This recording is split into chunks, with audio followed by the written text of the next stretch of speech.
เราคลอดวันที่1ใช่บ่แม่นคลอดวันที่1ที่ผ่านมานี่บ่แม่นวันที่10เดือนนี้เลยอันนี้ได้ซื้อ10ที่คนฮู้จักไว้นั่นตุลาก็ได้ตุลาเดือนตุลาคมน้องตุลาประมาณนี้ก็เอาแต่ลูกนี่แหละบัดนี้เบิ่งคักแล้วบ่ได้เฮ็ดเวียกเฮ็ดงานหรอกค้าเลี้ยงแต่ลูกนี่แหละ เอาแต่ลูกเจ้ามีน้องแต่ลูกจักคนบัดนี้พี่น้องรวมเบิดเลยนะรวมหมดเลย8เฉพาะยิง8 คน8คน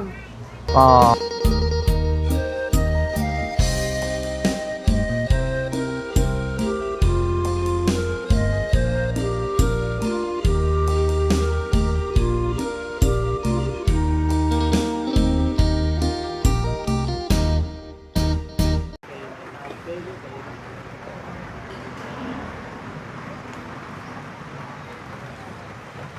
ตัดภาพมาบัดนี้พี่น้องเนาะมาอยู่บ้านสมูลที่เราได้ติดตามแล้วก็ฮู้จักกันที่ผ่านมาแล้วก็ปัจจุบันในตอนนี้เนาะพี่น้องเนาะก็คือเก่าพี่น้องเนาะวนเวียนมาอัปเดตเยี่ยมยามถามข่าวเบื้องก่อนเนาะสำหรับเคสทางน้องวายแม่ใหม่อายุ16 ปีเนาะพี่น้องเนาะมาเห็นสภาพบ้านเรือนซ่านนะก็โอ้ยพี่น้องเอ้ยคันสิว่าก็ปุ๊กขึ้นสร้างได้ยากเนาะทางครอบครัวเพิ่นนี่พี่น้องเนาะเพราะว่าจังไดพี่น้องเอ้ยจังว่าแบบนี้มายามใดก็คือเก่าคือเดิมเนาะเพิ่มเติมแน่ก็ยังเห็นแต่เสาจำนวน9 ต้นกับเขียงตีนและพี่น้องเอ้ยเนาะแล้วก็ยังบ่ทันได้มีอย่างมาเพิ่มเติมเลยเนาะเอาแล้วก็มีทางข่าวเนาะสำหรับทางแม่น้องวายผู้เป็นแม่ก็ได้คลอดลูกเนาะแต่ว่าคนที่5ที่6แล้วบ่จักพี่น้องเอ้ยลูกเต้าเราก็เนาะก็ถือว่าหลายคนพี่น้องเอ้ยเนาะมื้อนี้ก็ฟ้าฝนตกซ้ำพี่น้องเอ้ยตกดินว่าสิได้เดินทางไปตามที่เขาคาดหมายไว้นี่โอ้ยพี่น้องเนาะเบิ่งแล้วนี่ย่านบ่คือและมื้อนี้พี่น้องเนาะเพราะว่ามันขึ้นภูขึ้นผาฟ้าฝนตกแต่เฮาอยากเดินทางนี่ก็อยากให้มันแดดแบบมันแห้งแน่นะพี่น้องเนาะเพราะมันเป็นภูลานชันขึ้นไปทางหมู่บ้านนี่พี่น้องเนาะเอาจังใดก็จังว่าจังคุยน้ำกันเนาะตอนนี้ก็เวลาก็เที่ยงนี่แหละพี่น้องเนาะประมาณเที่ยงรอทางน้องสอนมาก่อนก็สิส่วนทางน้องสอนนี่แหละพี่น้อยไปนำเนาะไปนำกัน2 คนถ้าว่าทีมงานบ่ไปเนาะถ้าว่าทีมงานไปก็ไปนำกันหลายคนก็ม่วนดีพี่น้อยเนาะเอาเดี๋ยวเฮามาอัปเดตเยี่ยมยามเนาะสำหรับทางเคสของทางน้องวายนำกันอีกพี่น้อยเนาะจอดรถไว้ข้างนอกพี่น้อยเข้าไปหน้าบ้านเฮือนซานเนาะนี่เดี๋ยวออกมาบ่ได้เพราะว่ามันมืดมันลื่นได้พี่น้องเนาะเดี๋ยวผ้าฝนนี่แหละมันตกเนาะกับทักทายสบายดีและสวัสดีพ่อแม่พี่น้องเบิร์ดสุขุสุคนเด้อพี่น้องเนาะคือเก่าคือเดิมพี่น้องเนาะมื้อนี้ก็ถือว่าฟ้าฝนตกมื้อนี้ก็ตั้งแต่เช้าจนฮอดเที่ยงแต่ว่ามันตกบ่แห้งพี่น้องตกพอดีแบบเฮ็ดเวยกเฮ็ดงานยากเนาะคันสิว่าก็เกี่ยวข้าวเกี่ยวน้ำนี่ก็แบบหอบพุ่นหอบพี่ประมาณนี้นะพี่น้องเนาะอาจจะตกช่วงท้ายปีก็เป็นไปได้เนาะพี่น้องเนาะเอาอะไรพี่น้องเนาะเอามาเบิ่งน้ำกันบัดนี้เนาะสำหรับเคสของทางน้องน้ำกันอีกเนาะเพราะว่าบ่ได้มานานแล้วจักเป็นยังไงเลยพี่น้องเนาะเขามาเคสนี่มันเป็นแบบ บ่ค่อยจ้าแจ้งนะพี่น้องเนาะบ่ค่อยแบบอันที่ว่าก็คลิปบ่ค่อยเด้งแบบนี้พี่น้องคนเราเคยพี่น้องที่เพิ่นสิได้รับไปฮู้หรือว่าผู้ใหญ่ที่เพิ่นสิซอยเดือนนี่ก็ได้เป็นไปได้ยากเนาะเอาง่ายๆเสาคลิปวิวบ่ค่อยดันนะพี่น้องเคสนี่ แล้วมาถ่ายที่ใดมานี่ทีมงานเข้ามาก็คือกันมันก็ได้กลายเป็นที่มุมมองที่ผู้ใหญ่ที่เพิ่นมองเห็นนี่ก็เป็นไปได้ยากเนาะเอาจังได๋ก็ตามแต่พี่น้องเป็นกำลังใจอีกคือเก่าคือเดิมเนาะขอให้ผ่านพ้นไปด้วยดีเอาเนาะอยู่ดีไม่แห้งเป็นยังไงเนาะเห ฮ็ดเวียกหยังช่วงนี้ หึเฮ็ดงานอ่ะอันนี้ไม่ก่อนว้าหูทางในหูเอาสบายดีอ้ายเด้อว่าได้ไปทางไหนได้เจ้านี่เนาะ ทำเร็ว เอาแต่ลูกนี่แหละบัดนี้เบิ่งคักแล้วบ่ได้เฮ็ดเวียกเฮ็ดงานหรอกค้าเลี้ยงแต่ลูกนี่แหละ เอาแต่ลูกเอาแต่ลูกก็เลี้ยงแต่ลูกนี่แหละบัดนี้เนาะโอ้ย อ้าวเป็นจังไดอันนี้เนาะมันบ่เปียกบ่ระบ่เทิงอ่ะ ฝนตกบ่ได้หนักกะมันบ่ได้เปียกปานใด อืม แต่ว่าฝนตกมันแห้งกะเปียกหมด มันตกจังซี่น่ะธรรมดาเนาะ มี ใช้น้องนั่นเด้ อยู่เฮือน อยู่เทิงบ่น้องย้อยบ่ อืม โอ้เจ็บแล้วบาดนี่ เป็นจังไดทางแม่เจ้า ก็อยู่ดีสบาย แท้เราอยู่ไสน่ะออกแล้วบ่แต่นั่นน่ะ บ่ออกล่ะ ออกแล้วบ่ นี่ โอ้เป็นจังไดคนน้อยน้องน้อยแข็งแรงดีอยู่บ่ โดยมันแห้งดี สรุปแล้วผู้หญิงบ่คือผู้ชายบัดนี้เนาะ ผู้ชาย เป็นผู้ชาย นี่ โอ้ให้เจ็บแล้วเนาะ สรุปแล้วนี่เจ้ามีน้องน้ำกันจักคนบัดนี้พี่น้องรวมเบิดเลยนะ รวมหมดเลย8 เฉพาะ ยิง 8 คน 8 คน อ๋อลูกผู้เดียวนี่เนาะ มี จ้ะพี่น้อง8 คนนี่ยังบ่แน่บ่นอนอีกเด้นี่ก็ แต่เราอยู่ไสน่ะคนน้อยอยู่ไสซะ ยือ อยู่เทิงเฮือนบ่ไผอยู่เทิงพุ่นน่ะ บ่มีไผ เอ้าว่าจะขึ้นไปเบิ่งก่อนเนาะเรานอนบ่ แม่ ได้จักมื้อแล้วน้อง ประมาณอาทิตย์หนึง อาทิตย์หนึงบ่ นี่ โอ้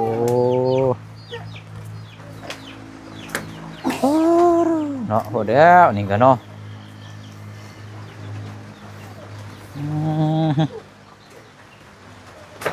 โอ้ตายโอ้หนึ่งอยู่เทิงพี่แล้วบัดนี้เนาะ นี่ ข้าวหนึ่งน้ำโอ้อาจจะมาฟังนี่แค่นั้นแหละใช่นะโอ้เอ้าอยู่นี่บ่ใช่ ตกใจเว้ยเขาเปิดบุ๊บมาเดียวเลยอันนี้เนาะเห็นให้ดึงมาบางอย่างเรานอนบ่ นี่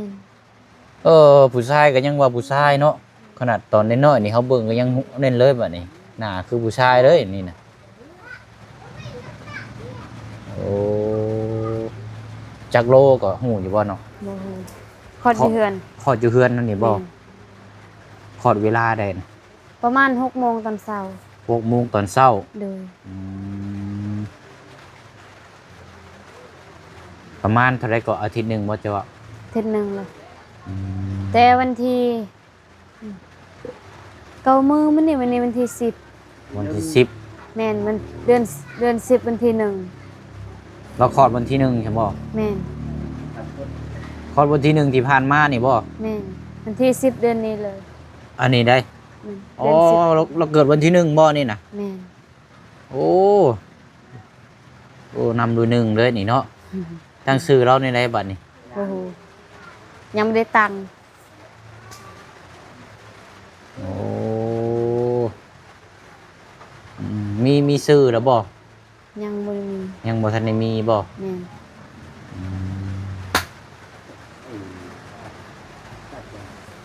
น มีอยู่2ชื่อแต่ให้บ่เสียงเลือกนี่แต่ว่าพินอันทางครอบครัวชุมเจ้านี่สิตั้งแบบใดแต่ว่าเราเริ่มต้นด้วยเดือนใหม่เนาะเพิ่นสิเว้ากะน้องหนึ่ง น้องหนึ่งหรือว่าน้องตุลาก็ได้ว่าเดือนนี้เดือนตุลาได้เดือน10 แม่น แต่ว่าถ้าอยากให้ซื้อที่คนหูจักไว้นั่นตุลาก็ได้ โดย ตุลาเดือนตุลาคมน้องตุลาประมาณนี้กันเพราะมันเป็น ชื่อที่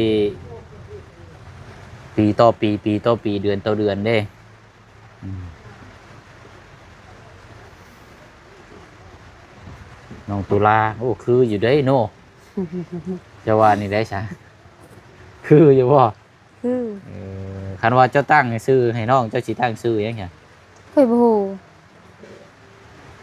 ทั้งพ่อกับแม่ได้ใช่ถามเราแล้วบ่ ยัง อื ตามใจพ่อแม่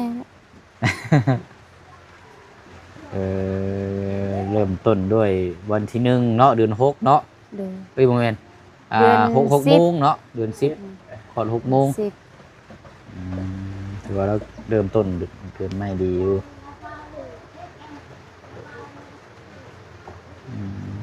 เอาเนาะกินข้าวกินน้ำเดี๋ยวบ่นี่นะ แม่นกิน ก่อน แล้ว ก่อนข้าวแล้วเนาะ โดย กับกินกับนมแม่นี่ได้เนาะว่าคนอยู่พี่ก็คือส่วนหลายให้ได้พี่น้องคือเจ้าเลี้ยงลูกเลยเลี้ยงลูกด้วยข้าวแล้วก็นมน้ำแต่ว่าป้าข้าวนี่เล็กน้อยนี่สิให้เจ้าเลี้ยงบ่มีแต่ใดมานะผิวพรรณเราก็คือว่าแบบเกลี้ยงก้อยไว้เนาะ แม่น อืมผิวพรรณก็สีแบบคือคนแบบผู้ใหญ่ผู้ยังหั่นนะสิแข็งแห้งเดียวเนาะเบิ่งเลยบ่ได้ไปใช้เจ้ากับบ่ ไปเฮ็ดงาน เฮ็ดงานหยังอะ นี่ นะ งานงานงานเป่า ฮะ งานเป่า เพิ่นให้แนวใดน่ะ เดือนประมาณ2 ล้านเป็นบ่ได้ขาด เดือนละ2 ล้าน อืม เอาเจ้าเฮ็ดรายเดือนบ่ เอ้าจินให้พัก ฮะ จินให้พัก อยู่ไสน่ะเฮ็ดอยู่ไสน่ะ บันลัวบันลัวนี่ บนหัวโลใส่มือนี่บ่ บ่บอนบอนนั่นบอนสู้นั่นเด้เป็นบ่โรงงาน ยับขึ้นไปเห็นบ่ แม่น อยู่ชายมือนั่นบ่ แม่น โอ้คนเฮ็ดหลายแล้วอยู่หั่นกันเนาะ คนหลายแบบจีนให้พักหลายคน เอาคือให้พักกันน่ะ บ่มีเวียกเฮ็ด บ่มีเวียกก็ได้ให้หยุดก่อน นี่ แต่งานเข้าก็จังเอาคนใหม่อีก นี่ เจ้าก็เลยบ่ได้ไปบ่ เด้อ เทื่อแรกน่ะไปได้จักมื้อครับ มัน2-3 มื้อ 2-3 มื้ออืม เฮาก็พักอยู่บ้านเฮานี่4 คน 4 คน นี่ เเพิ่นสิว่าก็โดนสั่งงานพักให้เนาะ มื้อใดเพิ่นเอิ้นไปบัดนี้ จักแหละมันว่าสิโทรหาคันมีเวียกเฮ็ด เอาคันว่ามีเวียกแล้วคันว่างานเข้าแล้วเพิ่นสิโทรหาเลยเนาะ เด้อ โอ้ยเนาะเห็นแล้วก็นอนอยู่พุ่นบ่หรือว่าไปกลับตอนนั้นน่ะ ไปกับ ไปไปตอนเช้า นี่ แล้วก็ตอนแรงครับ นี่ เอาบ่ได้มีบ่ได้หยังเฮ็ดบ่ได้มีโอทีหยังบ่ บ่มี บ่มีอืมคันสิว่าไปหาหน่อไม้ก็ช่วงนี้ก็เริ่ม อืม มันบ่ค่อยมีแล้วเนาะ นี่มันบ่ค่อยมีมันก็สิหมดแล้ว อืมเริ่มเบิดงานเบิดหยังแล้วเนาะ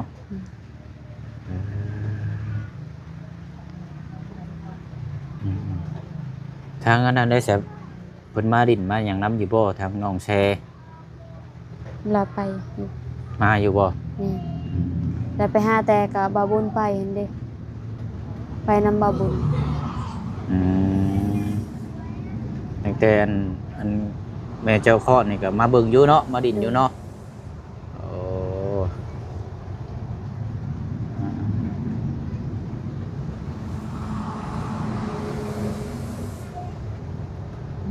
เป็นของใช้เด็กน้อยได้ซะเป็นมีหยังแหน่ซะน้องอันนี้นะ บ่มี ส่วนหลายนี่ใช้ผ้าอ้อมบ่ แม่น มีบ่ซะผ้าอ้อม มีแต่พระออมอันซองละ ฮะ มีแต่พระออมนี่ อันตุ้มนี่ แม่น มันบ่แม่นผ้าอ้อมอันนี้นะผ้าห่มนี่นะผ้าอ้อมพื้นขาวๆน้อยๆนี่นะ บ่มี บ่มีบ่พื้นสี่เหลี่ยมประมาณ3 คืบนี่นะ บ่มี เออโอ้เวลาเราขี่เราเหนียวนี่ก็ยากได้เนาะซัก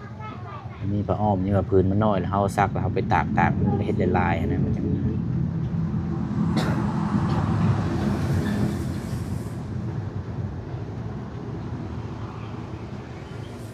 ตกแห้งนี่แมันเรียบร้อยแล้วนะนี่เนาะ แม่นเห็นพอตัวแห้งกันมันเปียกหมด โอ้ดีๆนี่พี่น้อยก็หลายปีแล้วเฮือนหลังนี่ก็เนาะ แม่น หรือว่าคำคูณอยู่ได้เฮือนหลังนี้ก็เนาะคำคูณและลูกเต้าก็ได้ตลอดเนาะ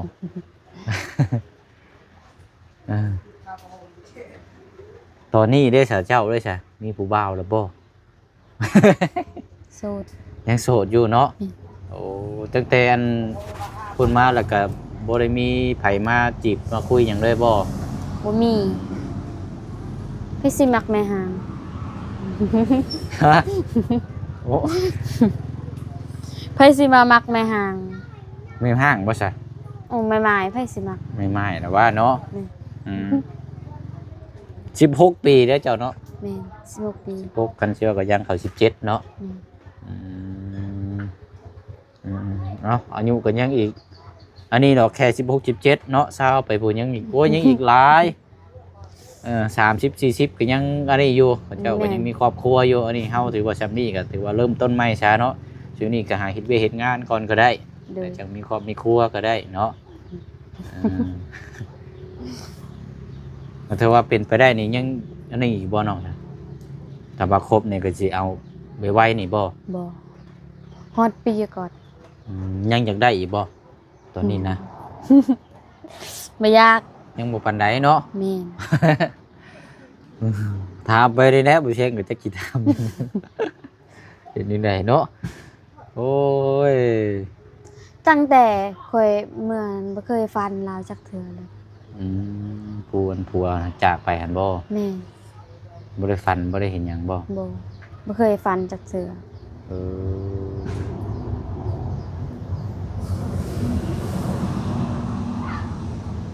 ช่วงสีฝันช่วงสีเห็นกันเลยแท้เนาะ นี่ บ่ฝันเห็นหยังกันเลย นี่ อันนี้คือนี่แหละคือเพิ่นบ่ไปดีรับดีเนาะ ไปแบบไปยอ ไปแล้วก็ยังบ่เข้ามาฝันเลย แม่นไปนี่ก็ อ่า ไปนี่ก็ทึกเข้าเลยไปนี่บ่อยากให้เขาห่วงเขาฮักเลย อืมเราเจ็บเราไข้ก็บ่ได้หึงเนาะ แม่น แป๊บเดียวนะพี่น้องเจ็บไข้ได้ป่วยก็แป๊บเดียวก็แม่นไปจากไปเลย แม่น อืมอันนี้ผูกเพิ่นผูกแขนผูกหยังนะบ่ ยัง มือได้ใส่ผูกแขน ยังบ่ทันได้เงินซื้อไก่ อืมยังบ่ฮู้ว่ามือใดเนาะ แม่ เออ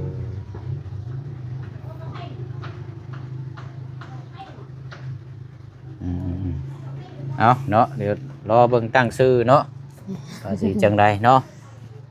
คันว่าเราผูกแขนเพิ่นแล้วก็นั่นเดี๋ยวบ่สิมาย้อนดังนำเด้อ ดู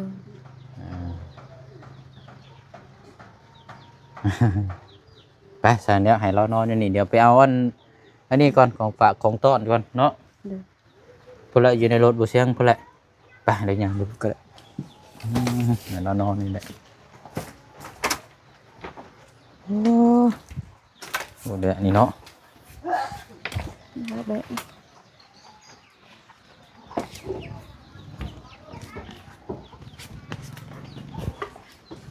อึ๊บ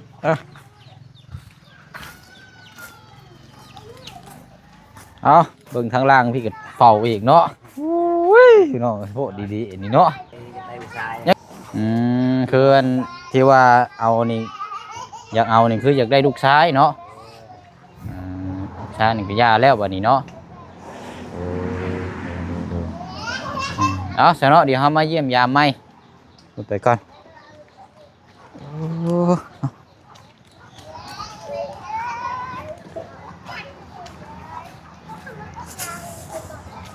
อุ๊บตกไปหน่อยเพื่อนตกตมกันเด้อ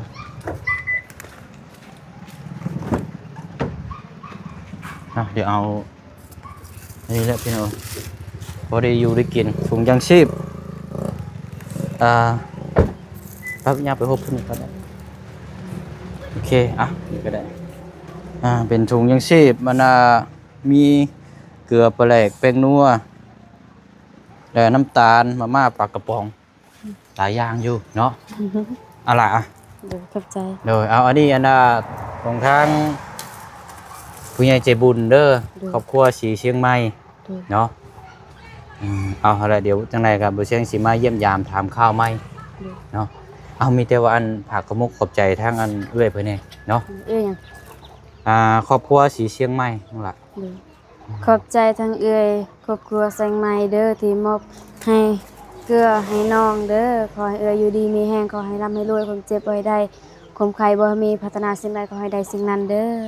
โดย ไปทางใดขอให้ได้เงินล้านเด้อ เอาแหละเนาะป้าสานพี่น้อยมีแต่ว่าหันละแบ่งกันพอได้อยู่ได้กินเนาะ โดย ไป้าสบายดีทั้ง สวัสดี โอเคเอาไว้ก่อน กูมุดเลย โอเคไป้าเนาะยังว่ากันพี่น้อยพุ่นแหละ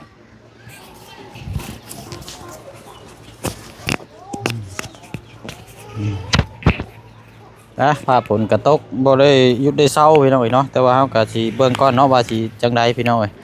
สิเอาแนวทางใดบาดนี้ขึ้นมารอบนี้บ่ปานใดพี่น้อยผ้าฝนตกมาฮอดเมื่อวานนี่ก็ฝนตกรัดเลยเนาะไปนั่นแหละพี่น้องเนาะแวะมาเยี่ยมยามถามข้าวเบิ่งน้ำกันเนาะสำหรับทางเขตน้องวายใหม่ๆเนาะอยู่เพิ่นซานลาดแป้นแล้วก็นี่แหละพี่น้อยเนาะงบสมทบก็ยังคือเก่าคือเดิมเนาะยังบ่ได้มีเพิ่มเติมหยังมาเอาแหละพี่น้อยเนาะบ่ได้เลี้ยงหยังแล้วบ่ได้หาอยู่หากินหยังแล้วพี่น้อยเนาะเลี้ยงแต่ลูกนี่แหละนำกันปอ9 คนเนาะ8 คนพี่น้อยลูกเหรอสุดๆอยู่พี่น้อยเนาะสิลำบากหาอยู่หากินนี่แหละพี่น้อยสิจังใดแหละเจ้า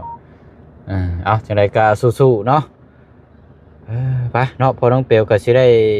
ขับรถถอยออกแล้วก็สิได้เดินทางไปเฮ็ดเวียกต่ออีกก่อนพี่น้องเนาะมีหยังเพิ่มเติมจังใดเดี๋ยวแจ้งพี่แจ้งน้อง